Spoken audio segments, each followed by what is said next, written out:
Chapter 40. The Venerable Lady Xiai attends a second banquet in the Garden of Broad Vista. Qin Yuan, Yang 3 times promulgates, by means of dominoes, the order to quote passages from old writers as soon as Pao. Yeah, we will now explain, heard what the lad told him. He rushed with eagerness inside. When he came to look about him, he discovered Hu Po standing in front of the screen. Be quick and go, she urged. They're waiting to speak to you. Oh! Yu wended his way into the drawing rooms. Here he found Dowager Lady Chia consulting with Madame Wang and the whole body of young ladies about the return feast to be given to Shi Haiyang Yun. I've got a plan to suggest, he consequently interposed. As there are to be no outside guests, the eatables too should not be limited to any kind or number. A few of such dishes, as have ever been to the liking of any of us, should be fixed upon and prepared for the occasion. Neither should any banquet be spread, but a high teapot can be placed in front of each with 1 or 2 things to suit our particular tastes. Besides a painted box with partitions and a decanter. Won't this be an original way? Capital, shouted old Lady Chia. Go and tell the people in the cookhouse. She forthwith ordered a servant to get ready tomorrow such dishes as we relish, and to put them in as many boxes as there will be people, and bring them over. We can have breakfast too in the garden. But while they were deliberating, the time came to light the lamps. Nothing of any note transpired the whole night. The next day, they got up at early dawn. The weather, fortunately, was beautifully clear. Lan turned out of bed at daybreak.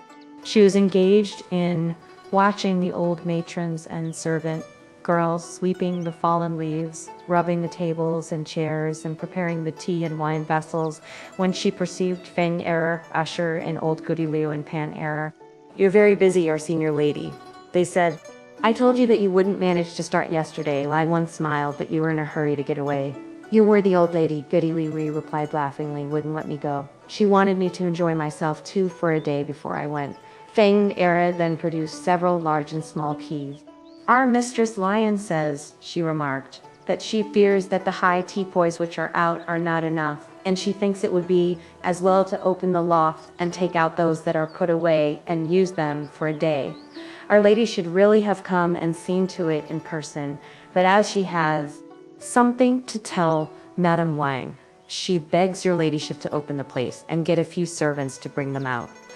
I then told Zhu Yin to take the keys. She also bade a matron go out and call a few servants, bars from those on duty at the second gate.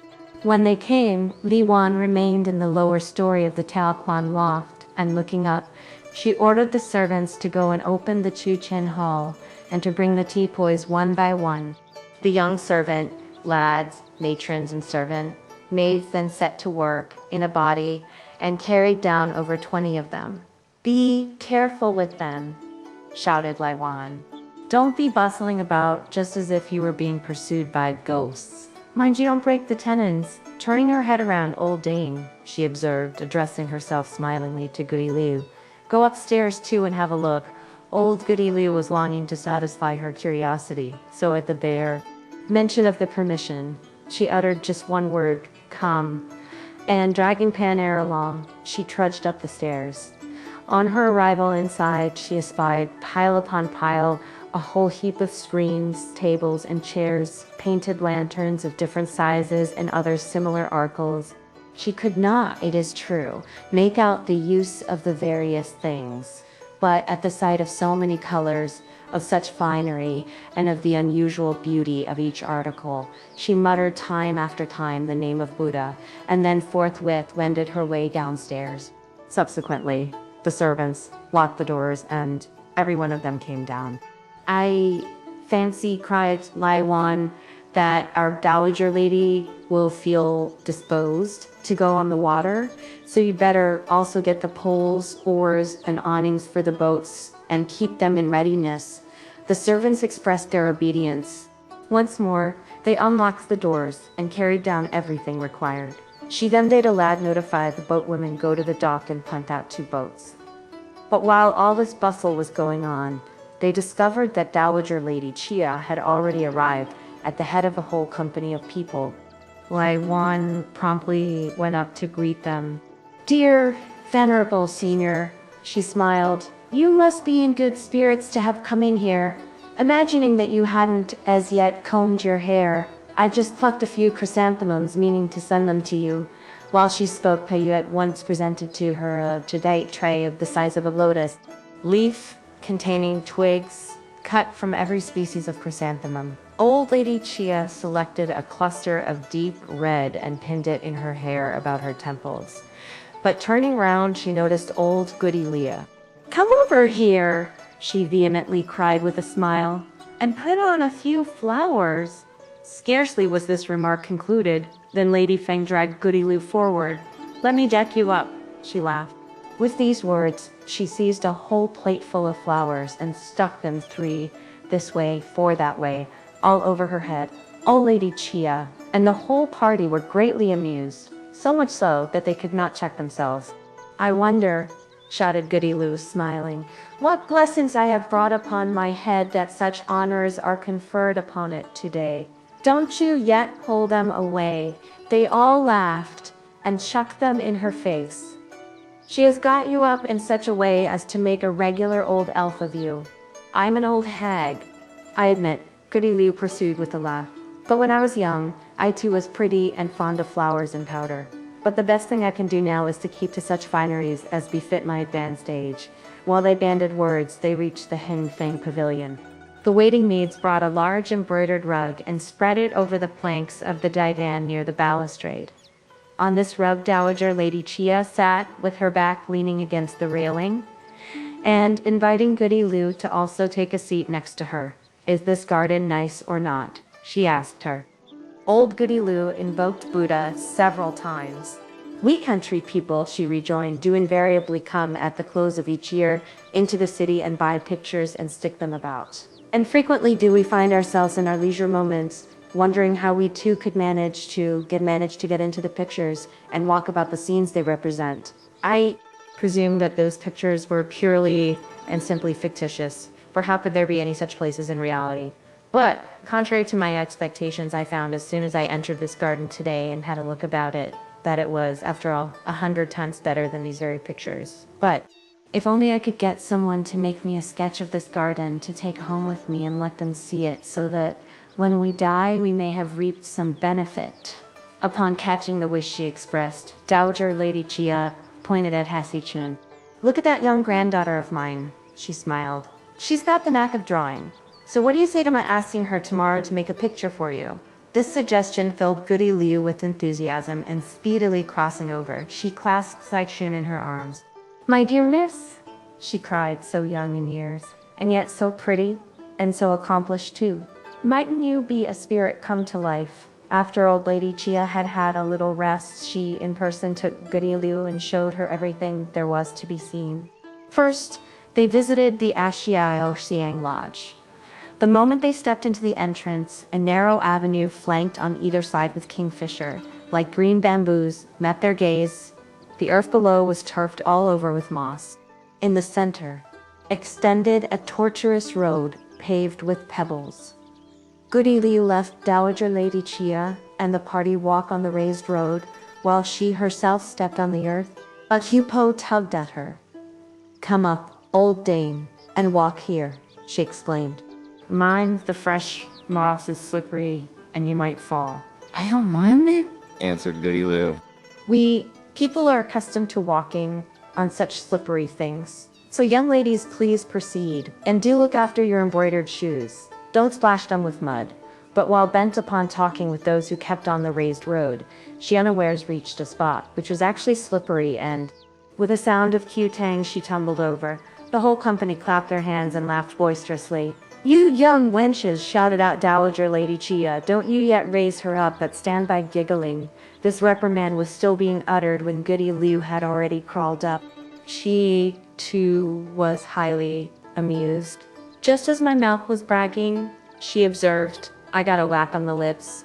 "Have you, perchance, twisted your waist?" inquired old Lady Chia. "Tell the servant girls to pat it for you."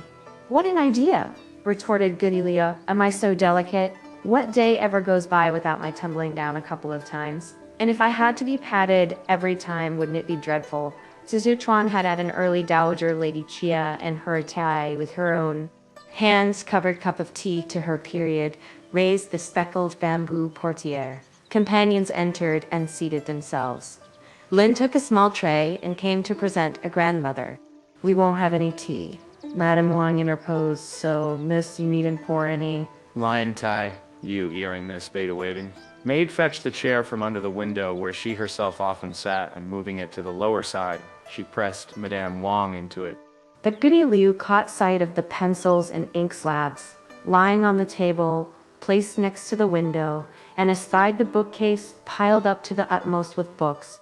"This must surely," the old dame ejaculated, "be some young gentleman's study. This is the room of this granddaughter-in-law of mine," Dowager Lady Chia explained smilingly, pointing to Tai-yü. Goody Liu scrutinized Lion Tai with intentness for a while. "Is this anything like a young lady's private room?" she then observed with a smile. "Why, in very deed, it's superior to any first-class library." "How is it I don't see Pao-yü?" His grandmother Chia went on to inquire. "He's in the boat on the pond, the waiting. Maids with one voice returned for answer." "Who also got the boats ready?" Old Lady Chia asked. "The loft was open just now, so they were taken out," Laiwan said, "and as I thought that you might, venerable senior, feel inclined to have a row, I got everything ready." After listening to this explanation, Dowager Lady Chia was about to pass some remark, but someone came and reported to her that Mrs. Hu Sui had arrived. No sooner had old Lady Chia and the others sprung to their feet than they noticed that Mrs. Hu Sui had already made her appearance. While taking a seat, "Your venerable ladyship," she smiled, "must be in capital spirits today to have come at this early hour. It's only this very minute that I proposed that anyone who came late should be fined." Dowager Lady Chia laughed, and "Who'd have thought it, here you Mrs. Hu arrived late." After they had indulged in good-humored raillery for a time, old Lady Chia's attention was attracted by the faded color of the gauze on the windows, and she addressed herself to Madame Wang. "This gauze," she said, "may have been nice enough when it was newly pasted, but after a time nothing remained of kingfisher green. In this court, too, there are no peach or apricot trees, and these bamboos already are green in themselves, so were this shade of green in themselves, so were this shade of green gauze to be put up again, it would, instead of improving matters, not harmonize with the surroundings." I remember that we had at one time 4 or 5 kinds of colored gauzes for sticking on windows. So give her some tomorrow to change that on there. When I opened the store yesterday, hastily put in Lady Fen, I noticed that there were still in those boxes, made of large planks, several rolls of cicada wing gauze of silvery red color. There were also several rolls with designs of twigs of flowers of every kind, several with the rolling clouds and bats pattern, and several with the rolling clouds and bats pattern, and several with figures representing hundreds of butterflies interspersed among flowers. The colors of all these were fresh and the gauze supple, but I failed to see anything of the kind you speak of.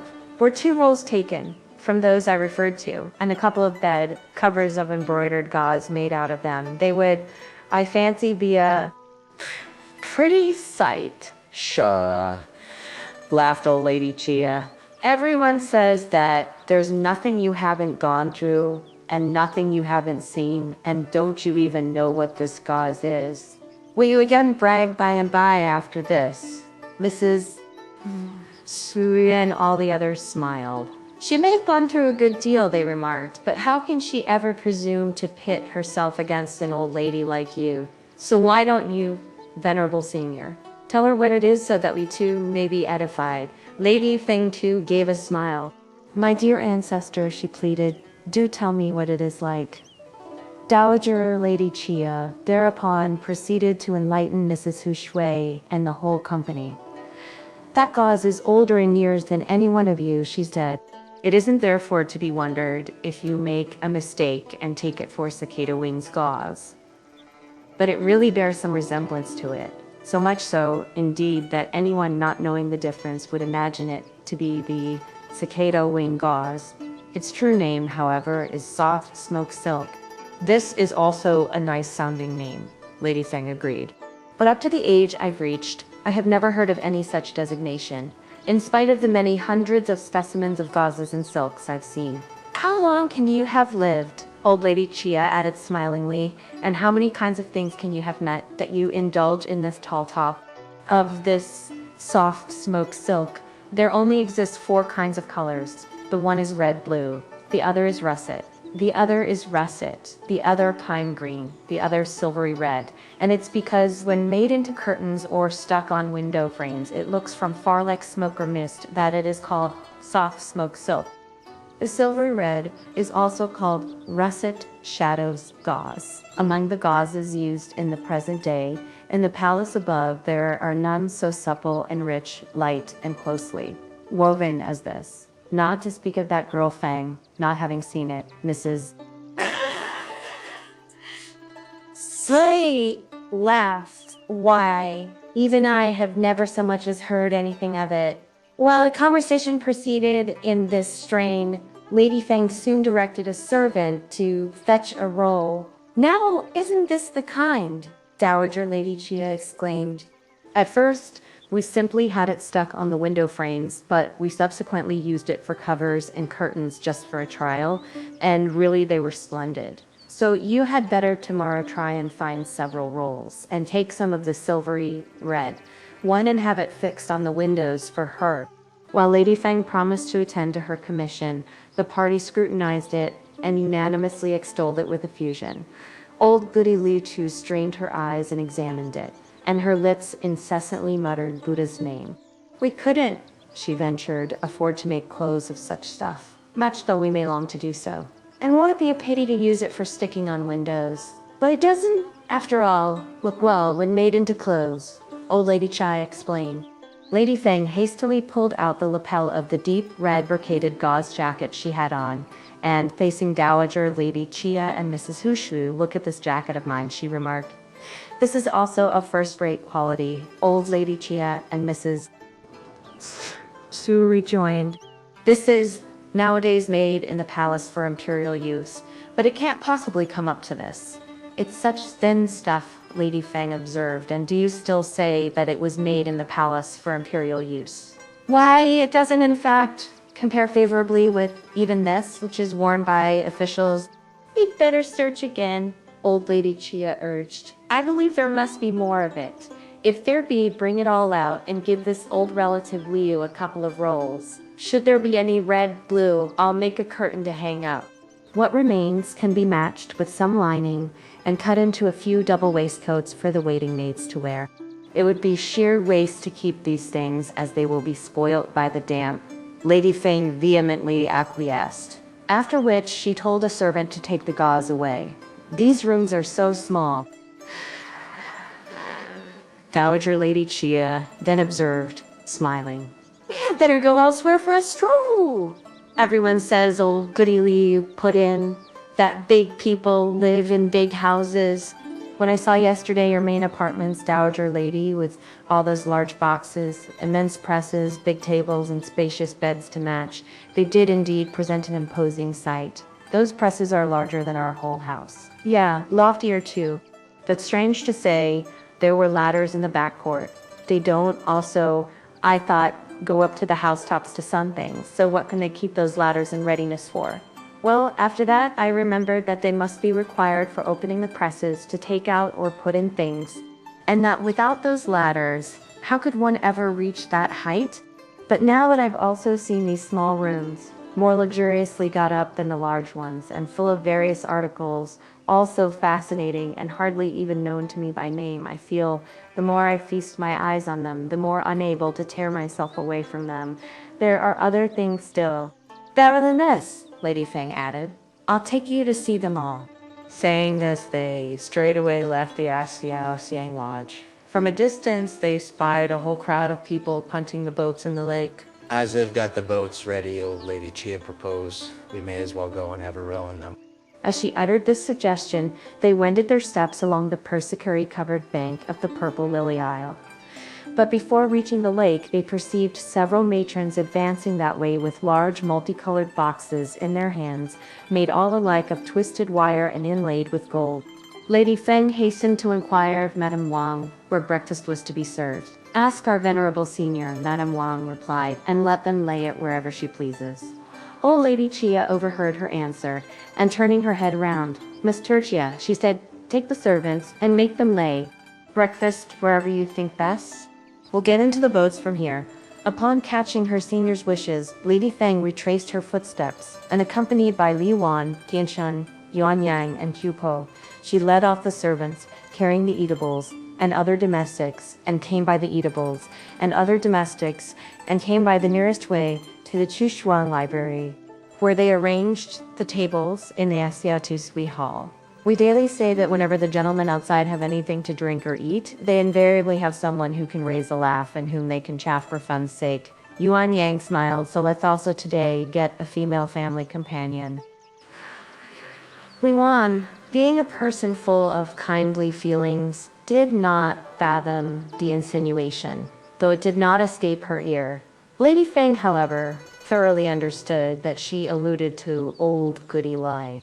"Let us, too, today," she smilingly remarked, "chaff her for a bit of fun."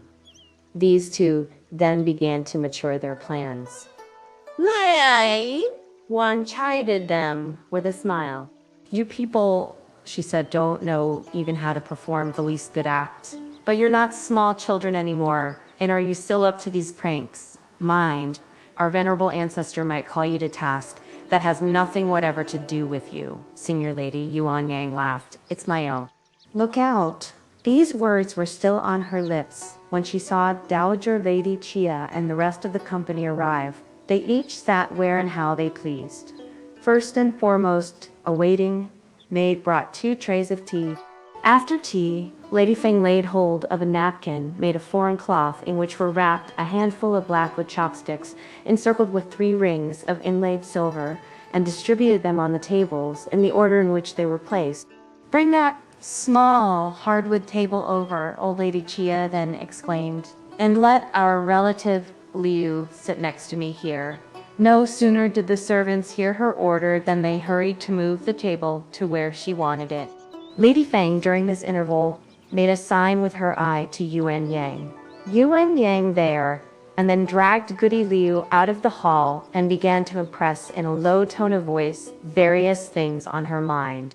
"This is the custom which prevails in our household," she proceeded, "and if you disregard it, we'll have a laugh at your expense." Having arranged everything she had in view, they at length returned to their places. Mrs. Shushu had come over after her meal, so she simply seated herself on one side and sipped her tea. Dowager Lady Chia with Pao-yü, Xiang, Yu, Payan, Tai-yü, and Pai, Shao, I sat at one table. Madame Wang took the girls, Yang Chen, and her sisters, and occupied one table. Old Goody Liu took a seat at a table next to Dowager Lady Chia. Heretofore, while their old mistress had her repast, a young servant, maid usually stood by her to hold the finger bowl, yak, brush, napkin, and other such necessaries, but Yuan Yang did not of late fulfill any of these duties, so when, on this occasion, she deliberately seized the yak brush and cane over and flapped it about, the servant girls concluded that she was bent upon playing some tricks upon Goody Liu, and they readily withdrew and let her have her way. While Yuan Yang attended to her self-imposed duties, she winked at the old dame. "Miss," Goody Liu exclaimed, "set your mind at ease." Goody Liu sat down at table and took up the chopsticks, but so heavy and clumsy did she find them, she could not handle them conveniently. The fact is that Lady Feng and Yuan had put their heads together and decided to only assign to Goody Liu a pair antiquated 4-cornered ivory chopsticks inlaid with gold. That yang of these forks," shouted Goody Liu after scrutinizing them, "are heavier than the very iron lever over at my place. However can I move them about?" This remark had the effect of making everyone explode into a fit of laughter. But a married woman standing in the center of the room with a box in her hands attracted their gaze. A waiting maid went up to her and removed the cover of the box. Its contents were 2 bowls of eatables. Bai Wan took one of these and placed it on Dowager Lady Chia's table, while Lady Feng chose the bowl with pigeon's eggs and put it on Goody Liu's table. Please commence, Dowager Lady Chia uttered from the near side where she sat. Goody Liu at this speedily sprung to her feet. "Oh Liu! Oh Liu!" she roared with a loud voice. "Your eating capacity is as big as that of a buffalo. You've gorged like an old sow and can't raise your head up." Then puffing out her cheeks, she added not a word. The whole party was at first taken quite aback, but as soon as they heard the drift of her remarks, everyone, both high as well as low, began to laugh boisterously. Hai Yun found it so difficult to restrain herself that she spurted out the tea she had in her mouth. Lin Tai. Yu indulged in such laughter that she was quite out of breath, and propping herself up on the table, she kept on ejaculating, Yo, Pao, you rolled into his grandmother's lap. The old lady herself was so amused that she clasped Pao-yü in her embrace and gave way to endearing epithets. Madame Wang laughed and pointed at Lady Feng with her finger, but as for saying a word, she could not. Mrs. Hisui had much difficulty in curbing her mirth, and she sputtered the tea, with which her mouth was full, all over Dinchun's petticoat. And Chun threw the contents of the teacup she held in her hand over Ying-chun, while Hai Shi-chun quitted her seat and, pulling her nurse away, bade her rub her stomach for her. Below, among the lower seats, there was not one who was not with bent waist and doubled up back. Some retired to a corner and, squatting down, laughed away. Others suppressed their laughter and came up and changed the clothes of their young mistresses. Lady Feng and Wan Yang were the only ones who kept their countenance. Still, they continued helping old Goody Liu to food. Old Goody Liu took up the chopsticks. "Even the chickens in this place are fine," she went on to add, pretending she did not hear what was going on. "The eggs they lay are small, but so dainty. How very pretty they are. Let me help myself to one." The company had just managed to check themselves, but the moment these words fell on their ears, they started again with their laughter. Old Lady Chia laughed to such an extent that tears streamed from her eyes, and so little could she bear the strain any longer that Hugh Pao stood behind her and patted her. "This must be the work of that vixen Fang." Old Lady Chia laughed. "She has ever been up to tricks like a very imp, so be quick and disbelieve all her yarns." Goody Liu was in the act of praising the eggs as small yet dainty, when Lady Feng interposed with a smile. "They're 1 tael each, be quick and taste them," she said. "They're not nice when they get cold." Goody Liu forthwith stretched out the chopsticks with the intent of catching one, but how could she manage to do so? They rolled and rolled in the bowl for ever so long, and it was only after extreme difficulty that she succeeded in shoving one up. Extending her neck forward, she was about to put it in her mouth when it slipped down again and rolled onto the floor. She hastily banged down the chopsticks and was going herself to pick it up when a servant, who stood below, got hold of it and took it out of the room. Old Goody Liu heaved a sigh. "A tail," she soliloquized, "and here it goes without a sound." Everyone had long ago abandoned all idea of eating, and, gazing at her, they enjoyed the fun. "Who has now brought out these chopsticks again?" Old Lady Chia went on to ask. "We haven't invited any strangers or spread any large banquet. It must be that vixen Feng who gave them out. But don't you yet change them." The servants standing on the floor below had indeed had no hand in getting those ivory chopsticks. They had in fact been brought by Lady Feng and Yuan Yang, but when they heard these remarks, they hurried to put them away and to change them for a pair similar to those used by the others, made of black wood inlaid with silver.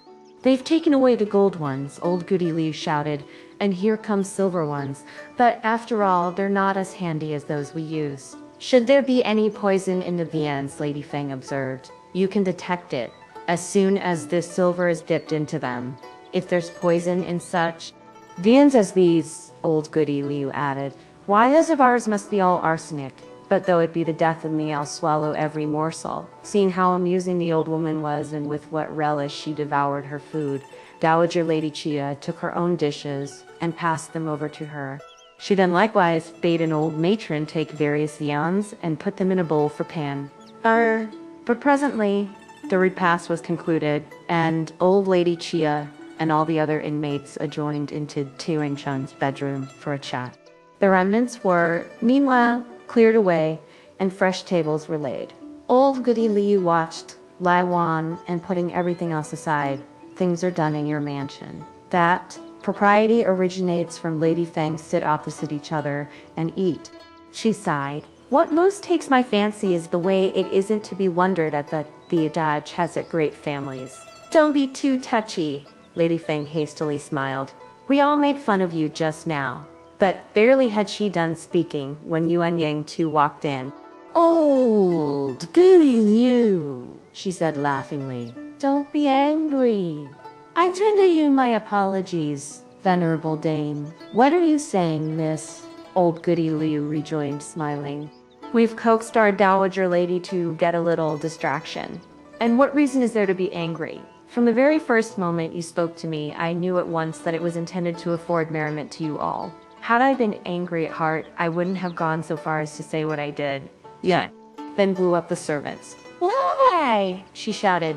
"Did she pour a cup of tea for the old dame?" "That's sister-in-law," promptly explained old Goody Liu. "Gave me a cup a little while back. I've had it already, but you miss must also have something to eat." Lady Feng dragged Yuan Yang into a seat. "Have your meal with us," she said. "You'll thus save another fuss by and by." Yuan Yang readily seated herself. The matrons came up and added to the number of bowls and chopsticks, and the trio went through their meal. "From all I see," smiled Goody Liu, "you people eat just a little and finish. It's lucky you don't feel the pangs of hunger, but it isn't astonishing if a whiff of wind can puff you over." A good many eatables remained over today. "Where are they all gone to?" Yang inquired. "They haven't as yet been apportioned," the matrons responded. "They're kept in here until it can be given in a lump to them to eat. They can't get through so many things." Yan Yang resumed. "You had as well, therefore, choose 2 bowls and send them over to that girl Ping in your mistress Secundus's rooms. She has had her repast long ago," Lady Feng put in. "There's no need to give her any, with what she can't eat herself," Yuan Yang continued. "She can feed the cats." At these words, a matron lost no time in selecting 2 sorts of eatables, and taking the box, she went to take them over. "Where's So-yun gone to?" Yuan Yang asked. "They're all in here having their meal together," Lai Wan replied. "What do you want her for again?" "Well, in that case, never mind," Yuan Yang answered. "Hasn't been here," Lady Feng observed, "so tell someone to take her a few things." Yuan Yang, hearing this, directed a servant to send her also a few eatables. "Have the partition boxes been filled with wine for by and by?" Yuan Yang went on to ask the matrons. "They'll be ready, I think, in a little while," a matron explained. "Hurry them up a bit," Yuan Yang added. The matron signified her assent. Lady Feng and her friends then came into Tian Chan's apartments, where they found the ladies chatting and laughing. And Chen had ever shown an inclination for plenty of room. Hence that suite of 3 apartments had never been partitioned. In the center was placed a large table of rosewood and Li marble. On this table were laid in a heap every kind of copy slips written by persons of note. Several tins of valuable ink slabs and various specimens of tubes and receptacles for pens figured also about, the pens in which were as thickly packed as trees in a forest. On the off side stood a flower bowl from the Jew kiln, as large as a bushel measure. In it was placed, till it was quite full, a bunch of white chrysanthemums in appearance like crystal balls. In the middle of the west wall was suspended a large picture representing vapor and rain, the handiwork of Yang. On the left and right of this picture was hung a pair of antithetical scrolls, the autograph of Yen Lu. The lines on these scrolls were, "Wild scenes are to the taste of those who leisure love, and springs and rookeries are their rustic resort." On the table figured a large tripod. On the left stood on a blackwood cabinet a huge bowl from a renowned government kiln. This bowl contained about 10 Buddha's hands of beautiful, yellow, and fine proportions. On the right was suspended, on a Japanese, lacquered frame, a white jade sonorous plate. Its shape resembled two eyes, one by the side of the other. Next to it hung a small hammer.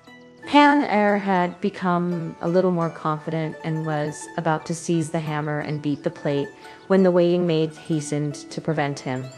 Next, he wanted a Buddha's hand to eat. Dan Chun chose one and let him have it. "You may play with it," she said, "but you can't eat it." On the east side stood a sleeping divan. On a movable bed was hung a leek green gauze curtain, ornamented with double embroideries representing flowers, plants, and insects. Pan ran up to have a look. "This is a green cicada," he shouted. "This is a grasshopper."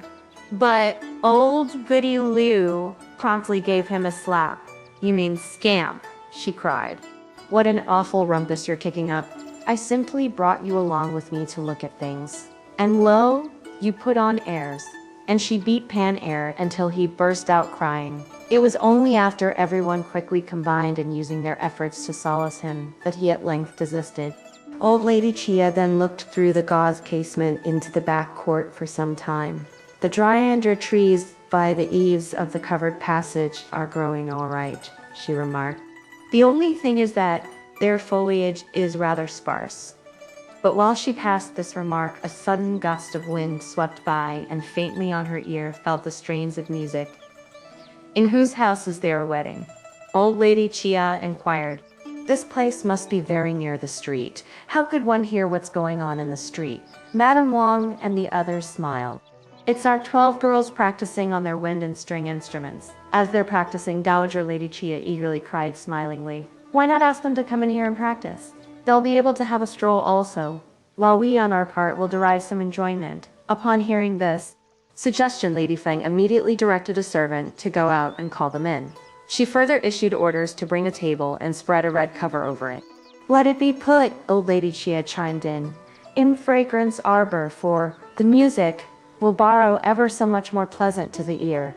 We can chin hall, will thus have ample room, and be the water, pavilion of the lotus, the ripple of the stream, and sound by and by drink our wine in the cho able to listen from close." Everyone admitted that the spot was well adapted.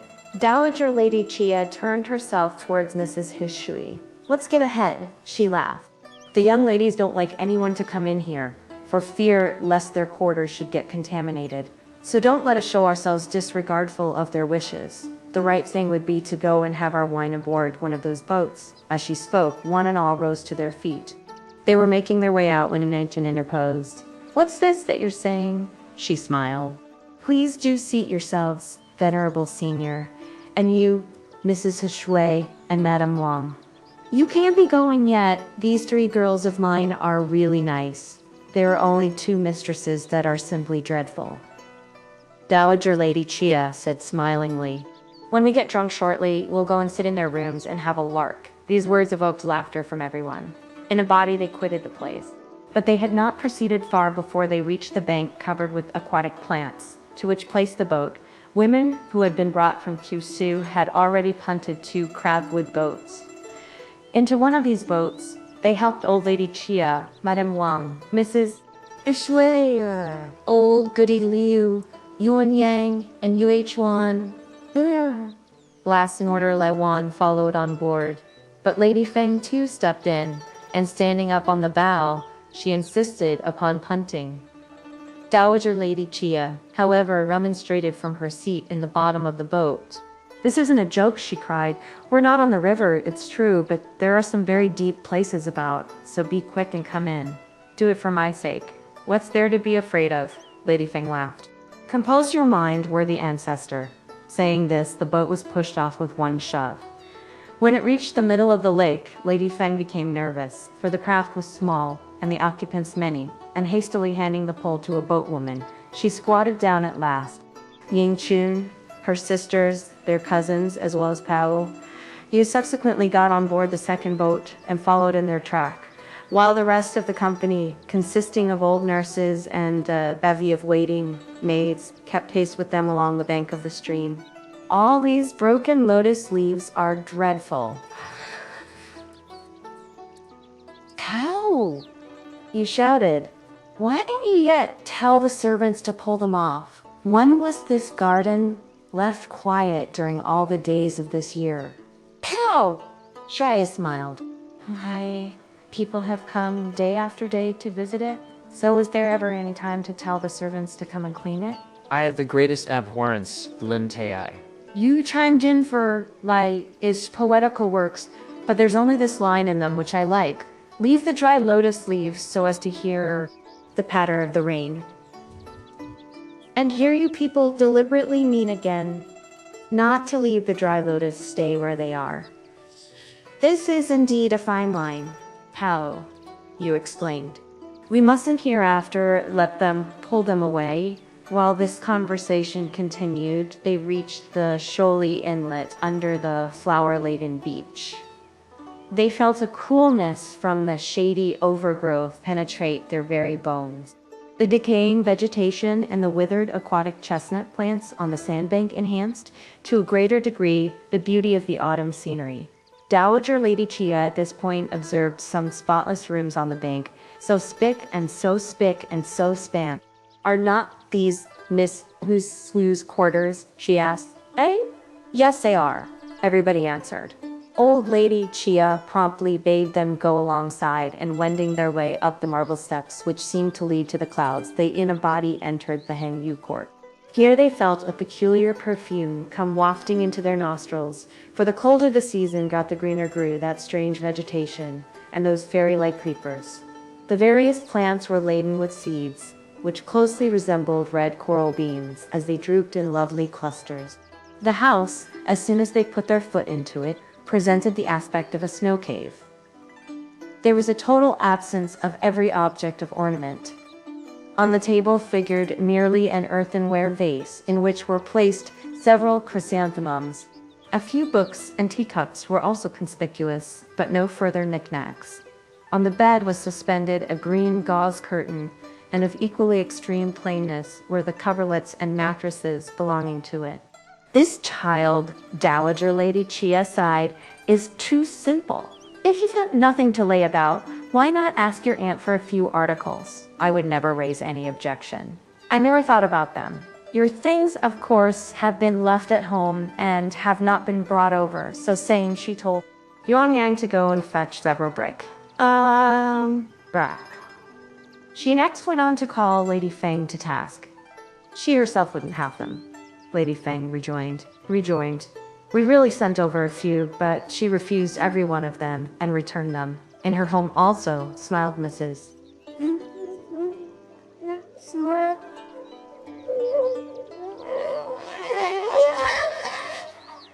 She does not go in very much for such sort of things. Old Lady Chia nodded her head. It does, it's true, save trouble. But were some relative to come on a visit, she'll find things in an impossible way. In the second place, such simplicity in the apartments of young ladies of tender age is quite unpropitious. Why, if you young people go on in this way, we old foggies should go further and live in stables. You've all heard what is said in those books and plays about the dreadful luxury with which young ladies' quarters are got up. And though these girls of ours could not presume to place themselves on the same footing as those young ladies, they shouldn't nevertheless exceed too much the bounds of what constitutes the right thing. If they have any objects ready at hand, why shouldn't they lay them out? And if they have any strong predilection for simplicity, a few things less will do quite as well. I've always had the greatest knack for titifying a room, but being an old woman now, I haven't the ease and inclination to attend to such things. These girls are, however, learning how to do things very nicely. I was afraid that there would be an appearance of vulgarity in what they did, and that even had they anything worth having, they'd so place them about as to spoil them. But from what I can see, there's nothing vulgar about them. But let me now put things right for you, and I'll wager that everything will look grand as well as plain. I've got a couple of my own knickknacks, which I've managed to keep to this day, by not allowing Pao-yü to get a glimpse of them. For had he ever seen them, they too would have long ago disappeared. Continuing, she called Yuan Yang. "Fetch that marble pot with scenery on it," she said to her. "That gauze screen, and that tripod of transparent stone with black streaks, which you'll find in there, and lay out all three on this table. They'll be ample. Bring likewise those ink pictures and white silk curtains, and change the seats." Curtains. Yuan Yang expressed her obedience. "All these articles have been put away in the eastern loft," she smiled. "In what boxes they've been put, I couldn't tell. I must therefore go and find them quietly, and if I bring them over tomorrow, it will be time enough. Tomorrow or the day after will do very well. But don't forget, that's all," Dowager Lady Chia urged.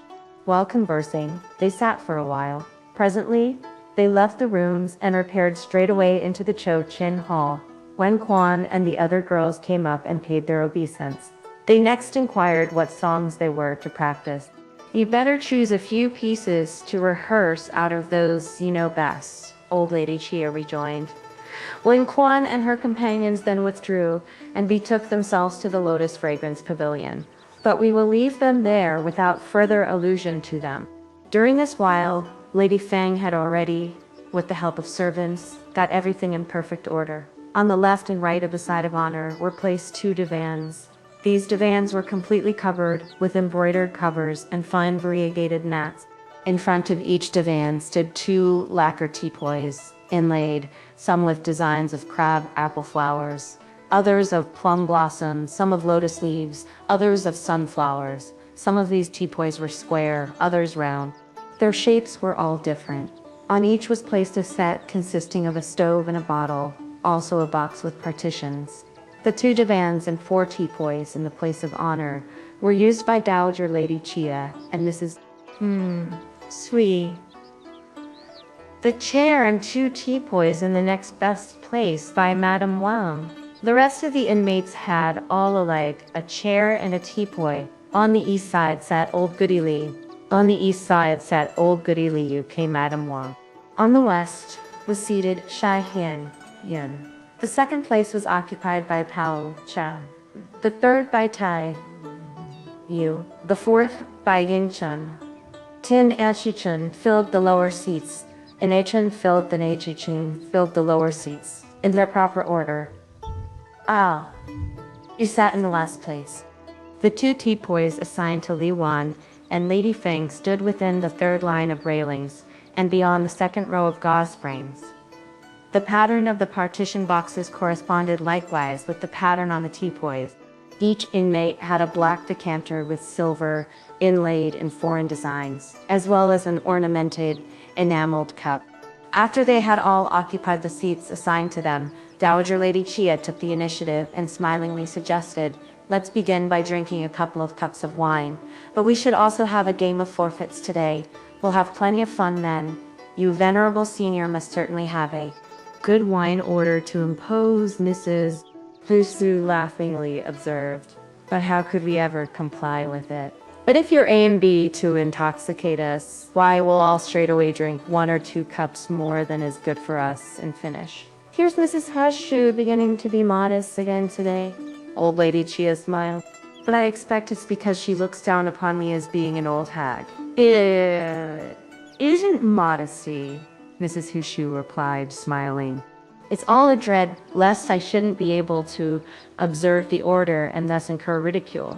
"If you don't give the right answer," Madame Wang promptly interposed with a smile, "you'll only have to drink a cup or 2 more of wine, and should we get drunk, we can go to sleep. And who'll pray laugh at us?" Mrs. Husu nodded her head. "I'll agree to the order," she laughed, "but, dear senior, you must, after all, do the right thing and have a cup of wine to start it." "This is quite natural," old Lady Chia answered laughingly. And with these words, she forthwith emptied a cup. Lady Feng, with hurried steps, advanced to the center of the room. "If we are to play at forfeits," she smilingly proposed, "we'd better invite Sister Yuan Yang to come and join us." The whole company was perfectly aware that if Dowager Lady Chia had to give out the rule of forfeits, Yuan Yang would necessarily have to suggest it. So the moment they heard the proposal, they, with common consent, approved it as excellent. Lady Feng therefore there and then dragged Yuan Yang over as you're to take a part in the game of forfeits, Madame Wang smilingly observed, there's no reason why you should stand up. And turning her head around, bring over, she bade a young waiting maid a chair and place it at your mistress Secunda's table. Yuan Yang. Half refusing and half assenting, expressed her thanks and took the seat. After partaking also of a cup of wine, drinking rules, she smiled, resemble very much martial law. So irrespective of high or low, I alone will preside. Anyone therefore who disobeys my words will have to suffer a penalty. Of course, it should be so. Madame Wang and the others laughed, so be quick and give out the rule. But before Yuan Yang had as yet opened her lips to speak, old Goody Liu left the table and waving her hand. Don't, she said, make fun of people in this way, for I'll go home. This will never do, one and all smilingly protested. Yuan Yang shouted to the young waiting maids to drag her back to her table, and the maids, while also indulging in laughter, actually pulled her and compelled her to rejoin the banquet. Spare me. Old Goody Liu kept on crying. Spare me. Anyone who says one word more, Yuan Yang exclaimed, will be fined a whole decanter full. Old Goody Liu then at length observed silence. I'll now give out the set of dominoes, Yuan Yang proceeded. I'll begin from our venerable mistress and follow down in proper order until I come to old Goody Liu, when I shall stop. So as to illustrate what I meant just now by giving out a set, I'll take these 3 dominoes and place them apart. You have to begin by saying something on the first. Next to allude to the second, and after finishing with all 3, to take the name of the whole set and match it with a line, no matter whether it be from some stanza or roundelay, song or idle, set phrases or proverbs. But they must rhyme, and anyone making a mistake will be mulcted in 1 cup. This rule is splendid. Begin at once, they all exclaimed. I've got a set, Yuan Yang pursued. On the left is the piece heaven, 12 dots. Above head stretches the blue heaven, Dowager Lady Chia said. Good, shouted everyone. In the center is a 5 and 6, Yuan Yang resumed. The fragrance of the plum blossom pierces the bones on the bridge 6, old Lady Chia added. There now remains, Yuan Yang explained, 1 piece, the 6 and 1. From among the fleecy clouds issues the wheel like russet sun. Dowager Lady Chia continued. The whole combined, Yuan Yang observed, forms the devil with disheveled hair. This devil clasps the leg of the Chung Pa devil, old Lady Chia observed. At the conclusion of her recitation, they all burst out laughing. Capital, they shouted. Old Lady Chia drained a cup. Yuan Yang then went on to remark, I've got another set. The one on the left is a double 5. Bud after bud of the plum bloom dances in the wind. Mrs. Husui replied. The one on the right is a 10 spot, Yuan Yang pursued. In the 10th moon, the plum bloom on the hills emits its fragrant smell, Mrs. Husui added. The middle piece is the 2 and 5, making the unlike 7, Yuan Yang observed. The spinning damsel star meets the cow, heard on the eve of the 7th day of the 7th moon, Mrs. Hsu said. Together they form. Erlang strolls on the 5 mounds, Yuan Yang continued. Mortals cannot be happy as immortals, Mrs. Shui rejoined. Her answers over, the whole company extolled them and had a drink. I've got another set, Yuan Yang once more exclaimed. On the left are distinctly the distant dots of the double ace. Both sun and moon are so suspended as to shine on heaven and earth, Haiyang, Yin ventured. On the right are a couple of spots far apart, which clearly form a 1 and 1, Yang pursued. What time a lonesome flower falls to the ground, no sound is audible, Xiang, Yin rejoined. In the middle, there is the 1 and 4, Yuan Yang added. The red apricot tree is planted by the sun, and leans against the clouds. Sighing, Yin answered. Together, they form the cherry fruit ripens for the 9th time, Yuan Yang said. In the imperial garden, it is pecked by birds. Xiang, Yin replied. When she had done with her part, she drank a cup of wine. I've got another set, Yuan Yang began. The one on the left is a double 3. The swallows, pair by pair, chatter on the beams. Cow, chatter on the beams. Cow, Chai remarked. The right piece is a 6, Yuan Yang added. The marked flower is stretched by the breeze into the length of a green sash. Pao-yü returned. The centerpiece is a 3 and 6, making a 9 spot, Yuan Yang pursued. The 3 hills tower half beyond the azure skies. Pale, Chai rejoined. Lumped together they form a chain-bound solitary boat, Yuan Yang resumed. Where there are wind and waves, there I feel sad. How? Chai answered. When she had finished her turn and drained her cup, Yuan Yang went on again. On the left, she said, there's a heaven, a morning fine and beauteous scenery, but alas, what a day for me. Tai-yü, he replied. When this line fell on Chai's ear, she turned her head around and cast a glance at her, but Tai-yü was so nervous lest she should have to pay a forfeit that she did not so much as notice her. In the middle, there's the color of the embroidered screen, 10 spots, 4 and 6, is beautiful, Yuan Yang proceeded. Nan proceeded. Not in Hung Niang to the god's window comes. Any message to bring? Tai, he responded. There now remains a 2 and 6, 8 in all, Yuan Yang resumed. Twice see the jade throne when led in to perform the court ritual, Tai-yü replied. Together they form a basket suitable for putting plucked flowers in, Yuan Yang continued. The fairy wand smells nice as on it hangs a peony. Tai-yü retorted. At the close of her replies, she took a sip of wine. Yuan Yang then resumed. On the left, she said, there's a 4 and 5, making a different combined 9. The peach blossoms bear heavy drops of rain. Ying Chen remarked. The company laughed. She must be fined, they exclaimed. She has made a mistake in the rhyme. Besides, it isn't right. Ying Chen smiled and drank a sip. The fact is that both Lady Feng and Yuan Yang were so eager to hear the funny things that would be uttered by old Goody Liu, that they, with one voice, purposely ruled that everyone answered wrong and fined them. When it came to Madame Wang's turn, Yuan Yang recited something for her. Next followed old Goody Liu. When we country people have got nothing to do, old Goody Liu said a few of us too often come together and play this sort of game. But the answers we give are not so high-flown. Yet, as I can't get out of it, I'll likewise make a try. It's easy enough to say what there is, one and all laughed. So just you go on and don't mind.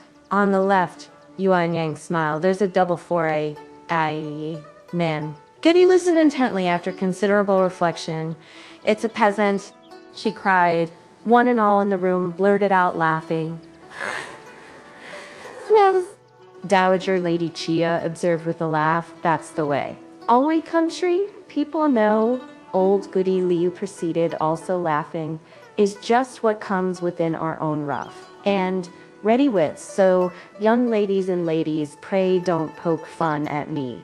In the center there's the 3 and 4 green, matched with red, Yuan Yang pursued. The large fire burnt the hairy caterpillar, old Goody Liu ventured. This will do very well. The party laughed. Go on with what is in your line. On the right, Yuan Yang smilingly continued. There's a 1 and 4 and is really pretty. A turnip and a head of garlic. Old Goody Liu answered. This reply evoked further laughter from the whole company. Altogether, it's a twig of flowers, Yuan Yang added, laughing. The flower dropped and a huge melon formed. Old Goody Liu observed while gesticulating with both her hands by way of illustration. The party once more exploded in loud merriment. But, reader, if you entertain any curiosity to hear what else was said during the banquet, listen to the explanation given in the next chapter.